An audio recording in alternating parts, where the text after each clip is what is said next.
Ayahku adalah dewa perang. Bab 39. Guan Qianjun menggelengkan kepalanya, saya tidak akan melawan, karena saya punya cara lain bagi Anda untuk mengundang Shen Feixue kembali menjadi manajer bisnis, dan juga menundukkan kepala dan mengakui kesalahan Anda. Pada saat ini, Shen Feichen telah sudah meminta seseorang untuk mengambil sebotol besar air. Membilas mulutnya dengan kuat, dan setelah mendengarkan kata-kata ini, dia mencibir, ikat kepalamu dan akui kesalahanmu. Kesalahan apa yang kami buat? Kamu benar-benar salah. Menyinggung kita adalah awal dari kematian. Saya tidak tahu apa artinya, tapi ada jalan. Mari kita undang Shen Feixue kembali. Jika Anda melakukannya, saya akan bersujud kepada Anda. Shen Feihua berteriak keras, ya.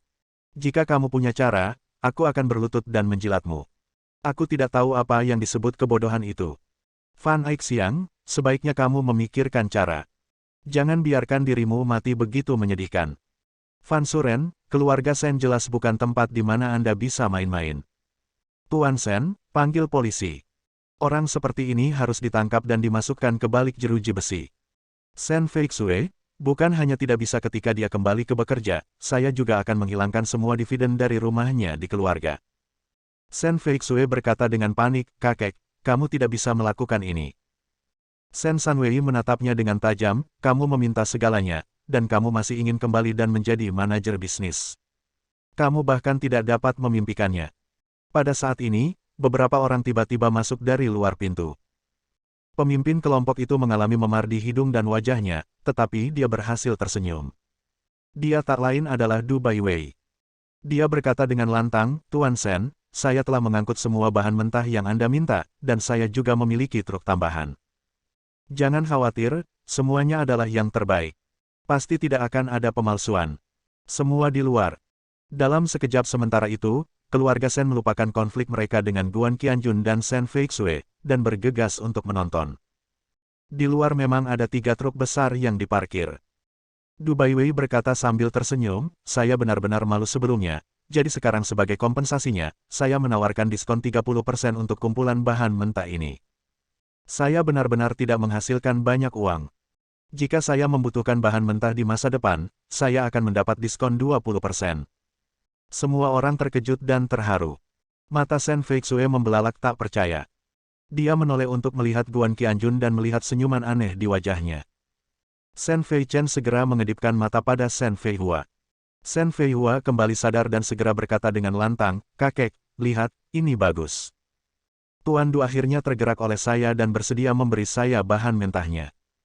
Dia bahkan mengirimkannya secara langsung. Saya sangat tersentuh. Meskipun saya masih tidak mengerti alasannya. Ini masalah besar, tetapi Anda tidak akan salah jika segera mengambil pujian untuk diri Anda sendiri.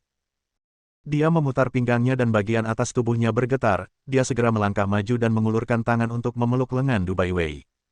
Dia berkata dengan lembut, Tuan Du, terima kasih banyak. Anda benar-benar dermawan kami untuk Yunsang. Akhirnya kami memiliki bahan mentah dan menyelesaikan kebutuhan mendesak kami. Untuk membalas budi Anda, saya akan mentraktir Anda minum malam ini. Saat dia mengatakan itu, dia menempelkan payudaranya dengan keras. Shen Feihua selalu bangga dengan kecantikannya. Cara menonjol seperti itu akan membuat manusia besi luluh. Tidak peduli apa yang dilakukan Tuan Du, dia tidak akan mendorongnya, bukan? Du Baiwei mendorongnya menjauh. Dia berkata dengan dingin, jangan menempel padaku. Menyebalkan melihatmu. Kamu tidak perlu buang air kecil untuk melihat dirimu sendiri. Apakah kamu pikir kamu berhak berdiri bersamaku, Du Baiwei? Kapan apakah aku tergerak olehmu? Seluruh wajah Shen Feihua tercengang. Meskipun terlalu berlebihan untuk menggambarkannya sebagai kotoran, dia selalu cukup memanjakan. Dia pergi kemana-mana untuk berburu suami kaya, dan dia tidak ragu untuk berkelahi satu sama lain bila diperlukan. Dia memiliki waktu yang lebih mudah dengan beberapa orang kaya, generasi kedua. Tapi sekarang, apakah tidak apa-apa untuk mengeksposnya secara telanjang? Shen Sanwei bergegas dan memelototi Shen Feihua. Lalu dia tersenyum meminta maaf, Tuan Du, cucu perempuan saya terlalu keras kepala. Jangan berdebat dengannya. Tuan Du akhirnya meletakkan bahan mentahnya di sini. Dan mengirimkannya secara langsung, terima kasih banyak atas akomodasinya. Dia berkata, tetapi wajahnya penuh kebingungan. Aku terjebak selama beberapa hari terakhir, kenapa kamu tiba-tiba banyak bicara? Shen Feichen juga sedikit bingung mengapa Du Baiwei mengirim bahan mentah tanpa berkonsultasi dengannya. Diskonnya sungguh luar biasa. Persahabatanku dengannya tidak terlalu tinggi. Sebuah suara malas datang dari samping, mereka memecat Shen Feixue. Saya pikir Anda dapat mengembalikan 3 truk bahan mentah ini. Semua orang terkejut dan dengan cepat berbalik untuk melihat.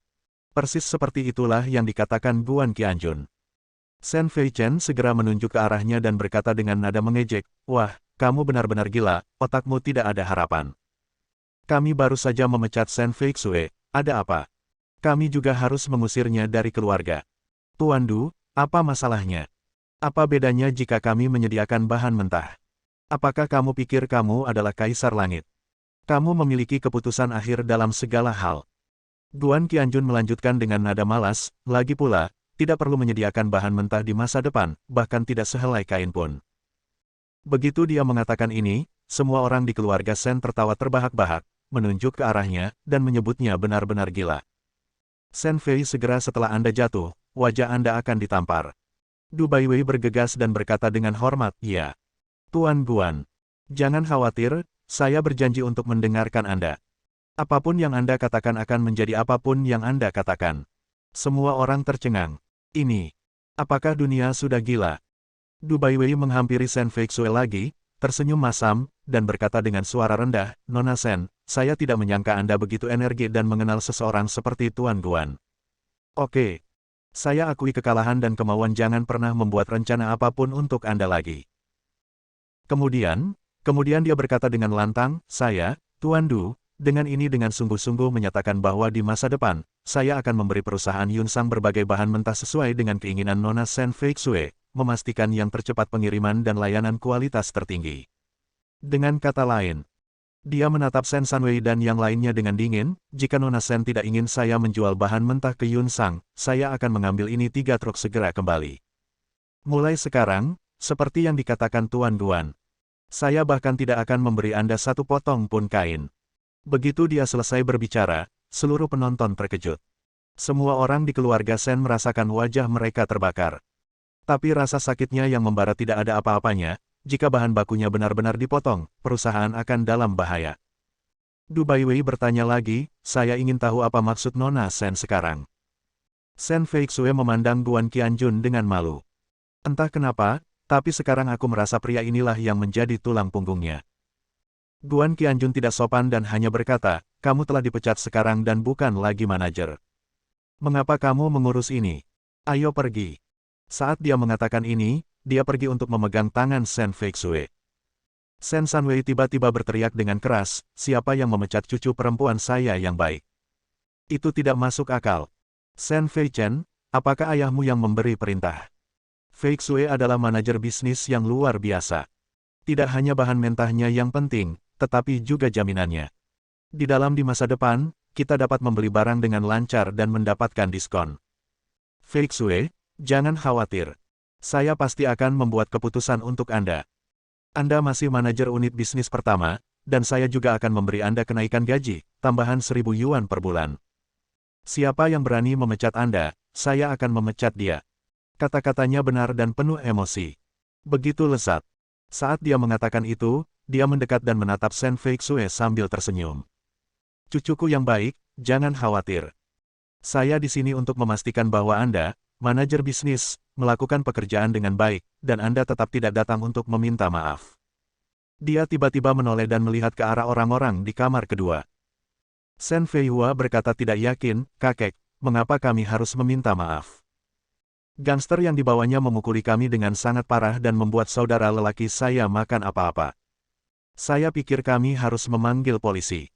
Yang satu adalah dalang. Yang satu adalah kaki tangan, tangkap mereka semua. Jika mereka tidak ingin ditangkap, mereka harus meminta Tuan Du memberi kami bahan mentahnya." Bab 40. Saya harus mengatakan bahwa otak Shen Feihua ini cukup berguna. Cara ini cukup layak dilakukan. Sayang sekali dia menghadapi Guan Qianjun. Pembunuhan yang menentukan Guan Qianjun. Dia menghindar dan bergegas, menamparkan topi Tianling Shen Feihua, dan menjatuhkannya lagi. Shen Feihua berteriak, "Kamu menamparkan kepalaku lagi, aku akan dipukuli sampai bodoh." Orang-orang di sekitarnya tercengang lagi. Guan Qianjun meletakkan tangannya di belakang punggungnya dan berkata dengan tenang, pertama, tundukkan kepalamu dan akui kesalahanmu. Kedua, kembalikan posisi Shen Feixue. Jika tidak, hubungi polisi. Tuan Du, tolong suruh seseorang mengemudikan mobilnya kembali. Oke. Du Baiwei tidak berani untuk tidak patuh dan dengan cepat berbalik untuk memberitahu anak buahnya. Shen Sanwei menjadi cemas dan menendang Shen Feichen dan kemudian Fan Aixiang. Mengapa kamu tidak menundukkan kepala dan mengakui kesalahanmu? Apakah kamu benar-benar ingin perusahaan itu binasa? Ruang kedua tidak berani mengatakan apapun. Dia menahan semua amarahnya dan melangkah maju dengan patuh. Dia menundukkan kepalanya dan mengakui kesalahannya. Bahkan Shen Feihua, yang difoto dalam keadaan tercela, diseret pergi. Bangunlah dan akui kesalahanmu bersama. Beberapa orang menundukkan kepala dan bergumam, Feixue, kami minta maaf padamu. Kami seharusnya tidak memecatmu. Silakan kembali. Kami tahu kami salah dan kami tidak akan pernah berani melakukannya lagi. Guan Qianjun menyatakan ketidakpuasannya. Terkadang menurutku suaranya kurang keras, dan terkadang menurutku ekspresi seseorang kurang tulus. Sebagai upaya terakhir, beberapa orang hampir saja mengalami patah tenggorokan. Setiap kali lebih keras dan lebih tulus. Akhirnya, Dewa Perang Tertinggi merasa puas. Shen Feixue juga tersenyum bahagia, menatapnya, hatinya tiba-tiba bergetar. Orang ini. Dia bilang dia bisa memberiku 8 mobil mewah, tapi aku tidak percaya padanya, tapi dia percaya. Dia bilang dia bisa dengan patuh membiarkan Du Baiwei mendapatkan bahan mentahnya, saya tidak percaya, dia melakukannya. Ada juga daftar grup Tianzuan, mungkinkah? Namun, Shen Feixue masih tidak percaya. Sebab, entah itu Ding Bufan atau Du Baiwei, meski sulit dihadapi, dibandingkan dengan grup Tianzuan, mereka hanyalah anak-anak TK. Berlian langit, Big Mac. Tidak mudah untuk dibodohi. Shen Feixue menghela nafas pelan dan berkata dalam hatinya, Guan Qianjun, saya sangat senang kamu bisa melakukan ini, terima kasih. Dia berkata perlahan, oke, melihatmu meminta maaf dengan sangat serius, aku tidak peduli apakah itu benar atau tidak, aku kembali. Tapi ingat, jangan selalu menargetkanku di masa depan, kalau tidak. Kalau tidak, kamu akan kehabisan bahan mentah. Guan Qianjun segera berkata. Kemudian, dia menegakkan wajahnya lagi, semua barang Shen Feixue telah dibuang ke tempat sampah. Kamu harus segera pergi dan mengambilnya. Kamu harus mencucinya sampai bersih. Jika kamu tidak mendengarkan, bahan mentahnya akan tetap hilang. Dia menunjuk ke arah Fan Aixiang. Fan Suren adalah saudara laki-laki dan perempuan dari keluarga Shen. Fan Aixiang berteriak, bukan kami yang melemparkannya. Cukup sudah. Jangan pukul hidung atau wajahku. Kami telah berhenti memanggil polisi, meminta maaf lagi, dan membiarkan Feixue kembali. Du Baiwei merasa diberkati di dalam hatinya, Beraninya kamu melempar milik Nona Shen. Jika kamu membuang sesuatu ke tempat sampah, segera ambil, atau aku akan meminta seseorang untuk menyetir mobilnya kembali. Shen Sanwei berkata dengan dingin, apakah kamu mendengar itu? Cepat. Kamu tidak membuangnya, kamu meminta seseorang untuk membuangnya. Setelah beberapa saat, jalan sebuah tempat sampah di sebelahnya begitu tersanjung sehingga banyak orang tidak pernah memperhatikannya. Ada juga 4 orang berpakaian seperti anjing, yang hendak memasukkan kepalanya ke dalamnya. Satu demi satu, mereka menahan nafas saat memunguti barang-barang dari sampah, dan mau tidak mau menitikkan air mata kesedihan dan kemarahan. Penderitaannya sangat besar dan kebenciannya dalam, dan tidak ada yang bisa dilakukan. Mereka akan membodohi diri mereka sendiri. Setengah jam kemudian, di kantor perusahaan Yunsang yang bersih dan sederhana, Guan Qianjun duduk di sofa sederhana dengan kaki bersilang, melihat sekeliling dengan perasaan tidak puas. Qian membantu Bibi Feixue mengembalikan semua barang yang telah dicuci bersih di kamar kedua dan 4 kamar lainnya. Gadis kecil itu sangat aktif. Guan Qianjun akhirnya berkata, bagaimanapun juga, saya seorang manajer. Kantor ini terlalu kecil. Saya akan membelikan Anda yang lebih besar. Shen Feixue menoleh ke arahnya. Tiba-tiba jantungnya mulai berdebar kencang dan wajahnya terasa sedikit panas. Dia berkata dengan lembut, tidak masalah. Kantor manajer hampir seperti ini. Saya cukup puas. Guan Qianjun berkata dengan tenang, saya pikir semua kantor manajer lebih besar dari kantor Anda. Kantor Anda hanya 10 persegi meter. Tidak mungkin ada lagi. Supervisor kantornya lebih besar dari milikmu. Shen Feixue tiba-tiba merasa sedih. Orang ini sangat akurat dan sangat menyentuh. Guan Qianjun meliriknya, tidak apa-apa. Ketika Anda menjadi direktur, saya akan memberi Anda yang terbesar di perusahaan. Shen Feixue terkejut, saya akan menjadi direktur. Guan Qianjun mengangguk, bukankah begitu mengatakan bahwa Anda bisa jika Anda mendapatkan pekerjaan dari grup Tianzuan, apakah perusahaan akan menjadikan Anda direktur? Dalam beberapa hari terakhir, Anda akan mendapat banyak, dan akan ada banyak, jadi bukankah Anda akan menjadi direkturnya? Shen Feixue menghela nafas, Guan Qianjun, saya pikir Anda masih sutradara. Sangat naif. Guan Qianjun tersenyum dan berkata, percayalah, apakah ini sulit? Shen Feixue hendak berbicara, tetapi tiba-tiba, matanya tertarik dengan pemandangan itu. Qian mengambil bingkai foto dari karton dan menatapnya dengan tatapan kosong.